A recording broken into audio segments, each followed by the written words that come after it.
Hey, thanks for tuning in. In this video, I'm going to talk about starting in Torah, preparing for reactions and resistance. As we are coming to the Torah and returning to his ways, we need to be careful of our expectations. It may seem so obvious to us that he wants us to follow his ways, and we might think it should be so obvious to other people that we know if they only saw what we see. But it may not be. Some people are going to oppose what we're doing, and our friendships and our family relationships may likely be impacted by this, and we need to prepare ourselves for that possibility. Whenever I first started returning to his ways, I thought that the people I knew would realize the validity of the Torah and realize that they also should return to his ways. Indeed, some of them did, but most of them did not. And when I talk with other Torah observers about their experiences, they will often report that no one will listen, sometimes including their own immediate family. And this seems to be the typical situation, that most of the time people will not listen. In coming to observance, you may encounter issues with your family, with your friends, maybe even your spouse, and some of these will result in significant changes for you. Over time, you may lose some relationships. Some people that you love may surprise you with their opposition. Now, this may not be the case for everyone you know, because some people you know may eventually come around to his ways. But do not expect that to be the norm. Prepare for the possibility that there will be resistance and that many people will reject you. There may be some people that see some validity in what you are saying and in what you're doing. And it may make them uncomfortable to see that, not just in the sense that you are changing, but because they don't know how to handle that information.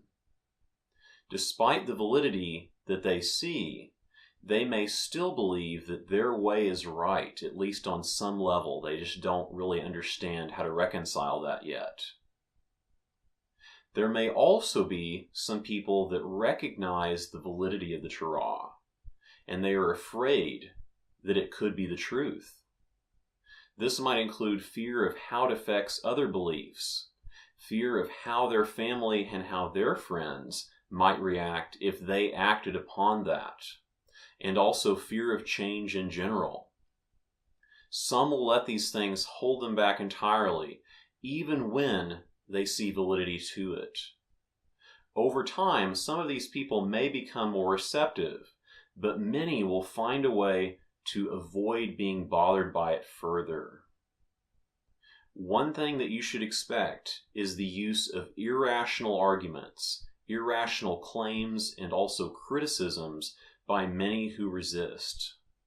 Some of the most intelligent people that you know may respond in a totally unreasonable way and not even realize that they are doing that, even when you provide plainly obvious verses and logical proofs for the Torah. Oftentimes, this is just a defense mechanism. Oftentimes, they simply don't have any reasonable response to provide. So they may just resort to personal attacks or unreasonable claims or just off-the-wall interpretations. They may not even be able to see what is plainly there, what we can plainly see. People may just latch on to whatever they can come up with, or whatever they hear someone else in the group say, even if the thing is just completely illegitimate, even if it is obviously ignoring the facts of the text, the facts of the scripture. And this may be surprising or troubling or otherwise confusing to us, especially in the moment that it's going on. But recognize this is not about us. It is often because they are trying to resist changing and they are defending their position. You are often not dealing with individuals. You are dealing with deeply held beliefs that these individuals also hold. While pointing these things out to other people will probably not be useful for us, being able to recognize these behaviors may help us in how we approach the situation. Even if their actions are unreasonable or inappropriate, if we recognize the good intentions behind what they are doing, even if they are misplaced, it can help us in our own reaction to them. Keep in mind that people can always change how they respond, and we do not want to unintentionally cut off those possibilities. When Torah observers begin returning to his ways and start trying to share their beliefs, especially at the beginning, many of the people that they speak with will not listen to them. As a result, people will often conclude that there is nothing that they can do to share the truth of the Torah. They just decide it's completely out of their hands. While I do not think that we should expect people to just immediately accept the truth of the Torah, I don't think that we should cut off that possibility either. If we have a good opportunity to share Torah with someone, either because they're close to us or because they have expressed interest or some other reason, I think we should take those opportunities and not just assume that it will fail, because we do not know that. Even if it seems like it's unsuccessful in the short term, you cannot know yet what the long-term impact may be. Even people that oppose the Torah now, they could eventually realize the importance of his ways because you planted that seed in their mind. However, we do need to manage our expectations. For all of these reasons and for other reasons, I recommend that you try to connect with fellow Torah keepers the best that you can. Try to find people that agree that the Torah is the way and that are actually trying to follow him and prioritize his ways with their actions, not just with their words or their feelings. If you can, try to find some support from people that believe similarly and give support to them as well, whether these are people in your area or people online.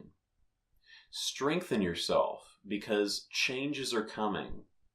You may have realized some of these changes, and some of these you may have yet to realize. And some of these changes will be painful. But they are challenges that we can persevere through if we are trusting in him. Know why you are doing this. Why is following after the Creator important? What are your reasons for making his commands a priority? Remember those reasons and remember your priority as you strive forward and meet these challenges. Thanks for watching. Feel free to check out some of my other videos about other Torah issues, and be sure that you stay in touch. Thanks for watching, and remember the commands. Shalom.